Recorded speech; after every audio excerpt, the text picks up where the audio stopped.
Well, something really terrible happened. Yeah. You mind explaining to the audience why we're talking like this? We recorded a whole episode, and then I realized OBS somehow changed the audio setting and didn't record my mic. Mm-hmm. So now we're talking post-editing. Yeah. Yeah. Basically. So we're going to try our best. You're just going to have a lovely listen to us having a conversation for the next 29 minutes or so. Mm-hmm. But, yeah, there was some good moments, too. I thought we were picking up on the whole thing. But, no, we were just talking about how I realized that we don't really play a lot of games together. Mm-hmm, yeah. It's only when Gremlin comes over or when I come over to Gremlin's place that we do that. And like we don't play any online games. So recently just an hour ago I picked up Monster Hunter Rise because it was on sale on Steam. So we're going to play that together. Well, for them it won't be an hour. For them it'll be a few weeks. Well, I mean like relative to when this yes. episode was recorded, of course. So I'm very excited because I quit playing Lost Ark and I just... He's a changed man now. Well, it's not even that. I was having fun with Lost Ark. The problem is Look that... at the screen. Yeah, we were talking about it. How yeah. I'm still getting... I'm getting better at it now. I'm just... Every so often I will forget. Does this mean you're deciding whether to go left or right? I was like, yeah, what was happening there? Yeah, because we were like, oh, did we go up or did we go down? Yeah, that's right. But anyway, you were saying? No, nothing. But it's just a little frustrating, I'll say, when there's so many games that you want to play, but you're wrapped up with an MMORPG. Because you're always constantly like, oh, I have to log in for my dailies. I have to do my weeklies. Can't you just log in and just quit the game? So you get the login, but then you don't have to like... No. That's like Monster Hunter World. But Lost Ark, there's 18 raids that you have to do to maximize your, like, basically game. Like, no, every character can run 3 raids, and then like each raid is like half an hour long, and you could have 6 characters that can run raids every week and make money. So yeah, if you do the math, it's a fuck ton of time. And I realized like, no, I cannot do this any longer. Plus also here's the thing with Lost Ark, it's very much a skill-based game. You can't just sort of like fucking damage your way through. Yes, you can if like you're that overpowered, but for the most part you're never going to be strong enough to just completely overpower all the mechanics. And that's the problem with the Lost Ark general community, was that when I tried to do my raids, like my homework raids, I would just get angry because there would be somebody that's like way stronger than me, like maybe 50% times more stronger than me. But when I look at a damage meter, I would be the top damage by like an extra 20%. And it's like, what the fuck? Oh yeah, this is when we get the new... You got the new Shy Guy move, and we were like, I was able to do this like really well. Yeah, this was super easy to do compared to needing to precisely touch and click a bunch of Goombas. So then I think there was some point after this where Bowser leveled up and we're like, oh, we can finally put points into SP now. Now that we know there's something we can use it for. Now it's not a useless skill for us. Well, not to say that the Goombas were bad damage. It's just that it could have been a lot more if we were actually playing on a small small screen on the DS. Yeah. But speaking of the DS and Game Boy and stuff like that, we're talking about like trying to clear. I feel like I want to clear a bunch of games that I've never played before. So I was looking at like Final Fantasy Advanced Tactics, all the Final Fantasies. Oh yeah, then there's this gag, which unfortunately is not on this there. Yeah, and it was a bit too late by the time I changed it. All the Dragon Quests, there's Super Mario World that I've always wanted to beat but never had the time to. Frankly, there's like a lot of Marios that I would have loved to be like, yeah, I've played it, I've beat it, and so yeah, then he was like in the air for a second before his punch came out there, and then when The whole you made a whole Looney Tunes comment about that. Mm-hmm. I know I would love to get the Dragon Quest games because I've only played 8 and 11 like fully. Mm-hmm. And I remember you had me play 9. Was it 9? Yeah. The one where you make your own party or whatever. I sincerely want you to play 9. I know you watched me play a bit of it, and you were part of this. Yeah. Well, a while ago, maybe 2 years ago, because I started with 11, and I've discovered like Let's Plays of single player RPGs are maybe not the best format for this channel because the amount of rendering and storage and editing that. Not editing, but just rendering is, I don't know. The direction I want to take this channel to is not going to be Let's Plays anymore. It's probably just going to be like single video essays about a faux game experience that I've played. Yeah. It is more work, but I feel like it might be more fulfilling.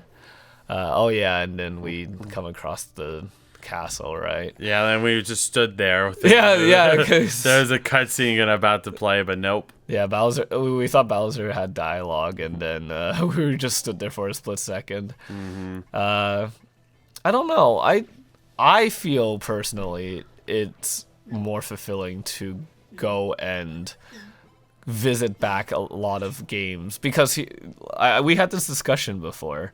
And about games in general, and it's like I grew up on the PS2, but I grew up on a modded PS2 where you could only play like the cracked games. So basically, my parents were cheap and they wanted to save on money, and you know what, rightfully so, because by doing this we definitely saved like hundreds and maybe $1,000 from doing this. And like think about back then in 2003, $1,000 is quite a lot of money. Back then. $1,000 is still a lot, but even more so back then. But when we bought a PS2, we took it to place in there's a mall in Toronto called the Pacific Mall, and I'm sure any GTA watcher here would be like, oh, I know what they're talking about. But there was a store there or in that plaza where they sold that was the first time you successfully matched enough. Yeah, and no reward. No reward for doing that. It just ended the fight prematurely. But there was a store that basically sold the console, but then it also sold like cracked games. So basically, it was just basically I think what they did was they just burnt a ROM on a CD or something like that. But you would have to mod your PS2 so that it read those discs. Yeah. And so what that store did was they sold you that console and they modded it so that you could play them. And then they sold the games at like $2 to $10 a game. So I had like a catalog of like 30 games all bought for that price. So if you think about like how much a game normally costed back then, like $30-$40, it definitely saved a lot. But in retrospect, you had to go back to that store every time if you wanted a new game. Yeah. So that's why. How is it legal though? It's not. How is that store able to run that kind of business without being... I did definitely, like, as a kid, I never thought about it, but when I, like, think about it now, it's like, oh, that was definitely not allowed. No, and I bet that store probably has definitely shut down by now. Oh, for sure. They haven't existed in forever. But, yeah. Yeah, and this is when we decided to level up our SP, because, like, hey, we finally have a move. Yeah. To use. But as a kid, I didn't even know much about that, and so after a while, I realized. But now that I am a tried and tested PC gamer, there's not much I can do about it. Speaking of PCs, I'm starting to think about building a new one. I looked at my PC part picker list, and I think it's at the current moment my build's gonna look like 1,400 before tax, which isn't that bad. I was looking at pre-builds as well, and they were started around that price for roughly the same amount. But I think my price is if I included my 3060 that I'm running right now. But the thing is, like, I don't feel like I will be playing any of the AAA games, right? So I don't feel like I would need like a 4060 or whatever. So I would probably just move my 3060 from the PC. Well, I mean, even AA games are also getting really like the new game like Black Myth Wukong, for example, is from a AA studio, and that game like is insane in terms of its graphics and is very GPU heavy. So. Not sure if you really care to play that game. No, but that's the thing. I don't. Coming from someone that played MapleStory and then Lost Ark. Going to the Monkey game, I don't think it's a big step up. Yeah. How have you been enjoying Bowser's Inside Story, by the way? Is it everything you still remember it to be? Yeah, there are some stuff that I forgot. Like, yeah, like the fact that you can come back to these places as Mario and Luigi, because there's absolutely that. No, that's impossible. All those beans on the floor. No, Bowser just gets a shovel and he digs them up. Okay. Actually, I would want to see that. But yeah, I've been loving it. It's been a great return to come back to all the games. Honestly, like the entire trilogy. Yeah, and not the other games. But that's the thing. We're actually doing it. We're revisiting games that we've never finished or played back then, and I personally believe. You know, it's funny because we could see this secretly as a build up to the new one. To just play all of them before we get to. No, just like play, like you know how some streamers they replay like. Oh yeah, just to get set up for the new one. Yeah, to get prepared. We were ahead of the game. Yeah, 2 years ago we knew Brothership was coming. Apparently, and who knows? We could probably have this done hopefully before Brothership comes out. I mean, at the pace we're going, we technically could, but we would have to get a capture card if we want to do that for the Switch. So, I mean, if anyone who's enjoyed this enough that wants to lend us a capture card for maybe... I mean, how much are capture cards anyway? Like, how do they... Good question. What's usually the price range for them? I want to say, like, $150 maybe for a decent one. Well, you know what you're getting for your birthday. Actually, that would line up because Brothership comes out in November, doesn't it? Yeah, it does. Oh. Don't tempt me.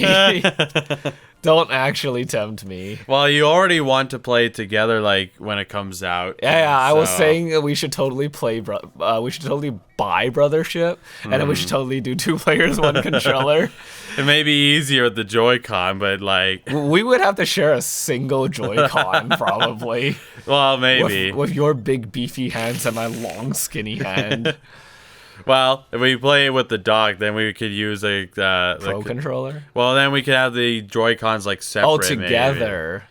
Oh, and well, you know how some games you have the Joy-Cons separate, right? Yeah. So we could just do it like that. But then one would be the movement and one would be the brothers. Yeah. So. I would imagine. Anyways, we'll figure out the logistics. But if someone does actually want to, get a capture card, we might do it. We actually might do it. Yeah, that could be a lot of fun. Yeah. But I hope that game is good because a lot of the previous Mario and Luigi games have not been great. Like Dream Team, like what was the last one? What's the next one after this one? Dream Team? Yeah, because then it was this paper one. I think it was like Dream Team, and then it was like the Paper Mario one, and then it was there a third one? Or I want to say yes, but I might be thinking about the Paper Mario. Yeah, series. I think so. I think it might be like Paper Mario like Color Splash I'm thinking about because Paper Mario also had the same problem where it was kind of just did like normal enemies instead of having its own unique enemies like the older games did, and same with like these games. But yeah, like it's a shame that there wasn't any... that they kind of dropped the ball with the later ones, but hopefully with Brothership, it does. Well, we both saw that E3 presentation that day, and I definitely think it will. It looks like it's coming back to its boots on the ground gameplay. We'll see, though. Definitely, 7 out of 10, too much water type of deal. But if we can, and it doesn't cost us a lot. or if we're willing to put down the money, or if someone's willing to, willing to pay for us. give us a capture card, we could also just do that. Do you not know anyone who has a spare capture card? I'm not friends with YouTubers. Are you kidding me? You're not friends with any other music YouTubers that use a capture card? Why would music YouTubers use a capture card? Well, they make like video game focus like videos or something like that, like those GMVs and all that. But I guess. But who knows? Maybe they're a streamer. On the other hand, they don't, and they you just never knew it. No, if the price is right, or if like we really want to do it. I love you swapped screens there just for Bowser's line, and then I had to swap back. Yeah, because I thought that was it, and then there was the third. Yeah, I remember. It's a rule of 3 with these things. Yeah, I forgot. Yeah, well, why did you get hit 3 times then? I might consider it. It would be really fun. Then of course there's the 1,000-Year Door, which I want to play that like personally. Have you ever played it? Yeah. Have you beaten it? No. On the GameCube, at least I don't think I beat it. I don't remember. Here's the thing with capture cards, though. A lot of the games that I want to play, they're available on emulator, so I could just record it on my PC. So, well, I mean, if there was a working Switch emulator, then, but I don't think there is. Yeah, and even then, if there was, I don't think the Brothership would be available immediately. Also, how would you do that through PC? Oh, I guess if you didn't have to use motion controls. Exactly. But which it doesn't look like it needs motion controls. You know what? I might look into that. I don't know. Well, I know I personally don't mind getting the game for myself because it's same. Like I'd rather play it on the Switch. I'll just buy my own copy. And also, just so that we're not legally in trouble, everything we're saying is purely hypothetical. Yeah. No. No, it's not.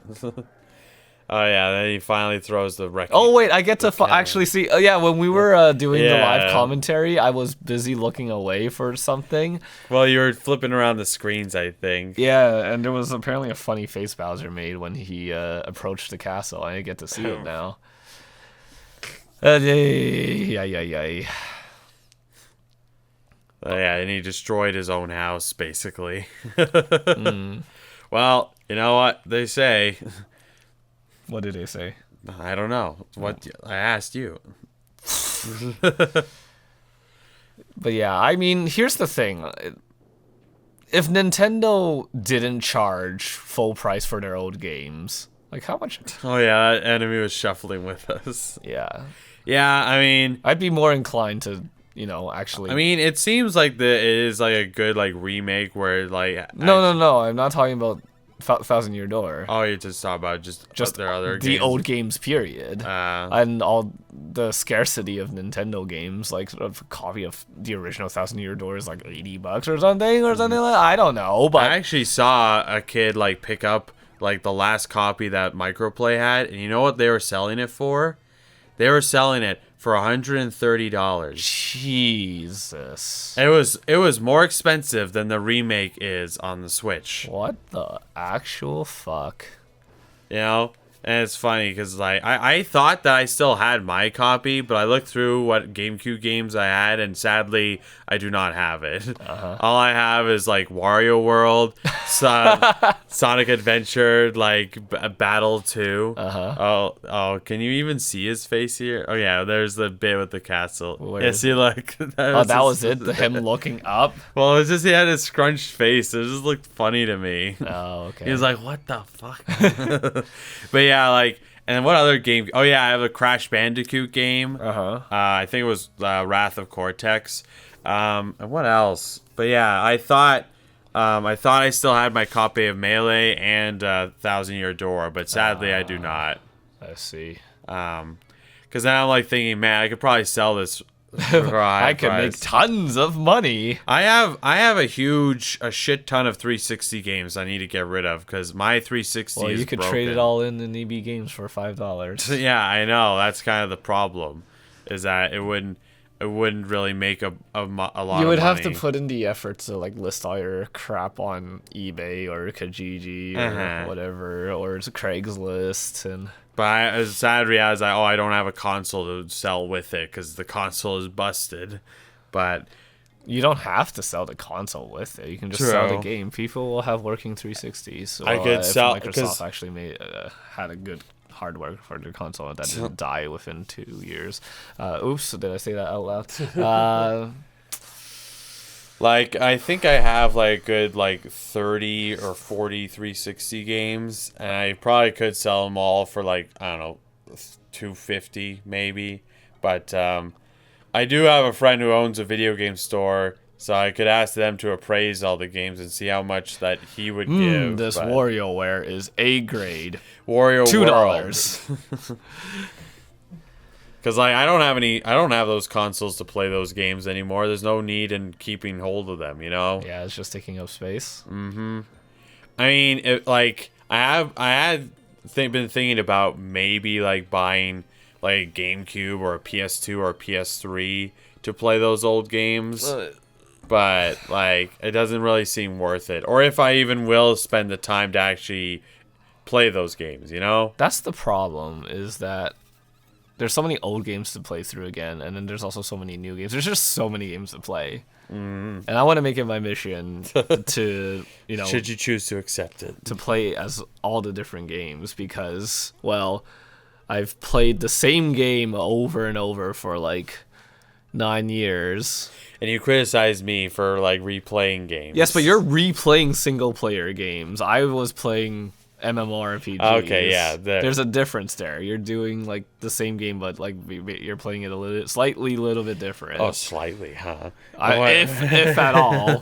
It's like I'm just imagining you replaying like something like Persona 5 and hitting the same options every time. It's like first I talked to Ryuji and then I talked to Kawakami. Hey, look. That game, at least you can choose your different romance partner for each playthrough, all right? That's it? That's what you're replaying it for? It's for, like, the, 4 cutscenes that you'll get to do in your 300 hours? It's just that there's so many games that you can play, and I want to experience them all. You know, that's basically why I gotta play them all, as they say. No, they don't say that. Why do you assume that this collective group of weird people? Hey, I'm part of that collective of weird people. Huh? All right, so you're just projecting. Exactly. I see. I gotta say, this format that we've been doing actually isn't that bad. We're just having casual conversations over Well, we kind of have to because we're not live dubbing it. Well, we should do. If you asked what Lord Fawful's best feature was, I'd have to say it's those sweet swirly glasses. That's right. All these people compliment Fawful. He is a huge narcissist. Yes, that's the point. It's that's why he's a villain, and that's why he's one of the best villains of all time. Oh, that's what I said during this time. It was how I'm so glad they brought back Fawful. Yeah, for this. And then I was theorizing that what if they brought him back for, like, brothership? No, please no. But yeah, I think if they brought him back, that'd be a bit, like, Too much at that point. Mm-hmm. Makes me wonder if they brought him back for, like, the 3DS games at all. I would like to see, like, a reference to Fawful in Brothership, but not a... full-on, like in Partners in Time where he was, like, a vendor.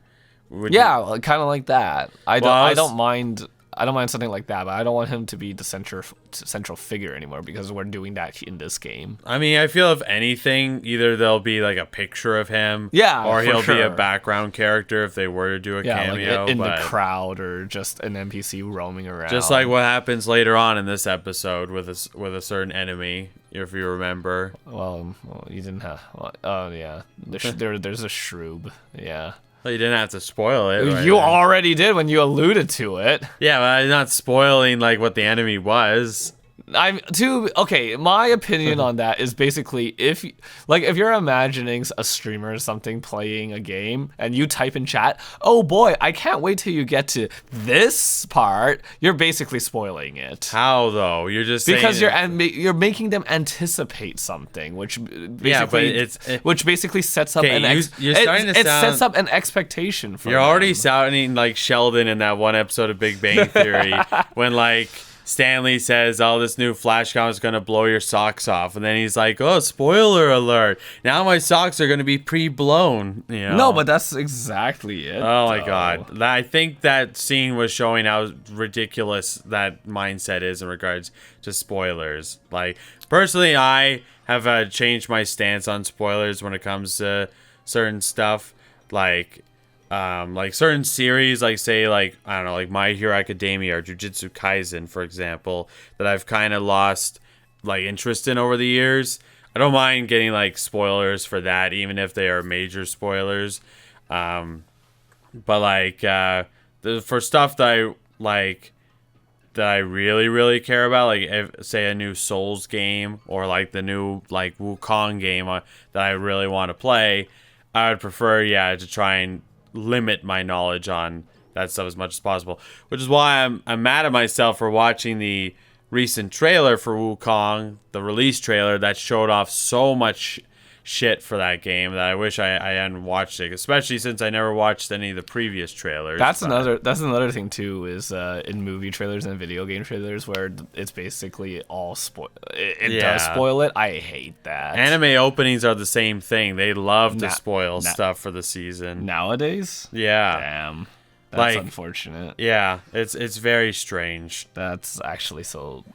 That's upsetting. It's like they expect everyone watching the anime to just be like manga readers. By like for something like say One Piece, it's hard to try to convince people to catch up with the manga, and I mean let alone watching like the anime as well. But like, I see. But yeah. No, but like I personally, if I was a streamer streaming a game that I'm playing blind, and someone goes like, "Oh, I can't wait till you come, till you get like 15 minutes later," I personally would be pissed off. All right, well, I mean that's fair, I guess. I would be like, "Oh, cool, can't wait to see what's coming up." I mean, hell, like.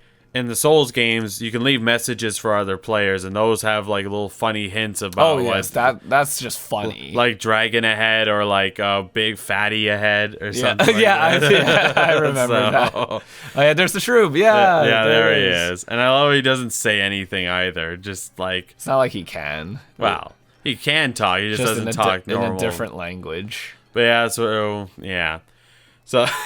So as you can see, Fawful has like his own little like theater. Not sure how he manages to. And then we confirmed that Fawful was a theater kid. He's a theatrical.